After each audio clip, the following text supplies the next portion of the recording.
గోదారి కిట్టయ్య ఈడికి ఎగసెక్కాలి బాగా ఎక్కువ. చేతిలో చెయ్యేసి చెప్పు బావా, చేసుకున్న బాచలు చెదిరిపోనని మాచిపోవని. చేతిలో చెయ్యేసి చెప్పు బావా, చేతులు అట్టుకుని బాసలు చేసుకుంటా ఉన్నావు. కొంప తీసి రత్తాలు నీతో ఒట్టెట్టించుకుందా ఏంటి? లేక పాకూరు శుభలక్ష్యంతో కొత్త ప్రేమాయణం మొదలెట్టావా? యాదవన్నారు యాదవా, ఒరే యాదవా. కమ్మయ్య, రాత్తాలు లేదు, చొప్పలచ్చి లేదు. నేను చెప్పేది మన వైసీపీ ఓట్ల గోల గురించి. చేతులు దొంగోట్లు ఎట్టుకుని కాపాడుకుంటున్నామన్నారు, చివరికి చేతుల మధ్యలోంచి అవి జారిపోయాట. వారిని మళ్ళీ ఏం జరిగిందిరా సన్నాసి? అదేమయ్యా, ఎన్నికల సంఘం ప్రత్యేక ఓటర్ల ముసాయిదా జాబితా తీసేసరికి వైసీపీ వాళ్ళకి మైండ్ బ్లాక్ అయిందట. చర్చల 6 నెలల ముందే వర్క్ షాపులు పెట్టాడట, ట్రైనింగ్లు కూడా ఇచ్చాడట, బూత్ ఏజెంట్లకు క్లాసులు చెప్పాడట. తీరా చూసేసరికి ఓట్లు గల్లంతయ్యాయట. అవునరా ఓబు, జగన్ ఒక్క ఓటు కూడా పోకూడదని నియోజకవర్గాల ఇన్ఛార్జీలకు క్లాస్ తీసుకున్నాడట. ఆ బాధ్యత మొత్తం సజ్జలకి అప్పచెప్పాడట. కానీ ఫలితం మాత్రం తలకిందులు అయిపోయిందిరా పాపం. మాయా, దాదాపు 44,80,000 పైగా ఓట్లు పరిశీలనలో పడ్డాయంట. తొలగింపు కూడా ఇదే స్థాయిలో ఉండే వైసీపీకి వికెట్ పట్టేనంట. ఈ ఎస్ఐఆర్ అదే చర్ర అంటే ఏంది మాయా? ఇదేంది ఇట్ట చేసేసినది? ప్రతి గడపకి వెళ్ళి ఓట్ల పరిశీలన చేశారురా. మరి బిఎల్ఓలు క్షుణ్ణంగా జల్లెడు పెట్టారు. డూప్లికేట్ ఓట్లు చనిపోయిన వాళ్ళు, చిరునామా మారిపోయిన వాళ్ళు, ఇలా చాలా అంశాల ఆధారంగా జాబితా మారింది. అదే ఇప్పుడు పెద్ద రాజకీయ చర్చ అయిందిరా ఓబు.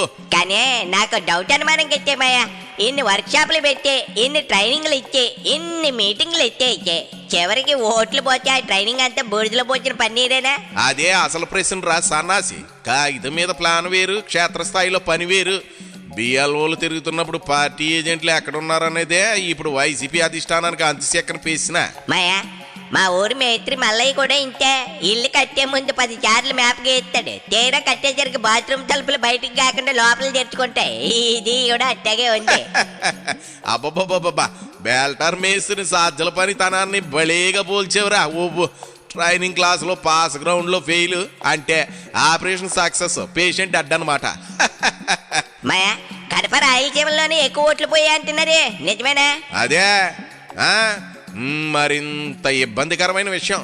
కంచుకోట అంటున్న ప్రాంతాల్లోనే పరిస్థితి బలహీనంగా కనిపిస్తే కేడర్లో అసంతృప్తి రావడం సహజం. అంటే మరి ఇంత జరుగుతున్న సజ్జలు ఏం చేసినట్లే? జగన్ మైక్రో మేనేజ్మెంట్ చేయమంటే సజ్జల మైక్ మేనేజ్మెంట్ చేసాడురా. ప్రెస్ మీట్లు, సోషల్ మీడియా, వార్ రూమ్లు ఇవన్నీ ఒకవైపు, బూత్ స్థాయిలో వాటర్ ఫారం నింపడం ఇంకోవైపు. మాయా, వాలంటీర్ల మీద ఎక్కువ నమ్మకం పెట్టుకోవడంతో పార్టీ క్యాడర్ బలహీనపడిందని కూడా అంటున్నారు కదా, నిజమేనంటావా? అవునరా, అధికారంలో ఉన్నప్పుడు ఒక రకం వ్యవస్థ, ప్రతిపక్షంలో ఉన్నప్పుడు ఇంకో రకం వ్యవస్థ కావాలి అంటే మరి ఇంతే జరుగుతుంది. కేటమయ్య, ఇప్పుడు ఓట్ల తొలగింపు, అదే దొంగోట్ల తొలగింపు వైసీపీకి యావగింపుగా మారింది కదా, బాధ్యత ఎవరు తీసుకోవాలంట? సాధ్యలే కదరా అసలు బాధ్యుడు. బాధ్యత తీసుకున్నవాడు ఫలితం కూడా భరించాలి, తప్పదు. అదే రాజకీయాల్లోనూ వర్తిస్తుంది. అంటే ఇప్పుడు ఓట్ల గల్లందుకు సాధ్యలే బాధ్యత అయితే జగన్ ఏం చేస్తాడో ఏమో పాప. ఇప్పుడు పార్టీలో అదే విషయం మీద రచ్చరంబోలు అవుతుందట. జగన్ సీరియస్ గా అప్పగించిన పనిలో కూడా సాధ్యలు ఇలా ఫెయిల్ అవడంతో క్యాడర్ బుర్ర గిర్రని తిరుగుతుందట. భలే చిక్కుకుపోయారు మా వైసీపీ వాళ్ళు. 6 నెలల ట్రైనింగ్, 600 మీటింగ్లు, 6,000 పోస్టులు, చివరి ఓట్లు మాత్రం గాల్లో కలిసిపోయాయి బాబు. అదే అసలు క్లైమాక్స్ ఓబు. ప్లానింగ్ బాగుంది అనుకునే లోపే ఇలా సర్రును జారిపడ్డారు. ఓట్ల లెక్కలకే గండిపడిపోతే దాన్ని రాజకీయాల్లో మరి ఇంకేమి నెక్కుకొస్తారో చూడాలా. వామ్మో, నిజమేమాయో, మా ఆవిడ మార్కెట్ కి పంపింది. ఇంకెప్పటికి ఆలస్యం అయిపోయింది. ఇంకో 5 నిమిషాలు ఉంటే నా ఓటే కాదు, జనాభా లిస్ట్ లో నా పేరు రద్దు చేయించేస్తుంది. నేను పోతున్నా గట్టిమాయా. పోరా సన్నాసి పో, నీకు ఎత్తడైపోతుంది రోయ్.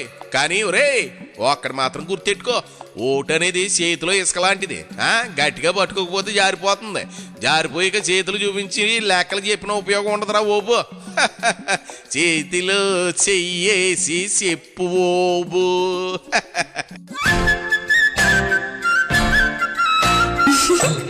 గోదారి కిట్టయ్య ఈడికి ఎగసెక్కాలి బాగా ఎక్కువ.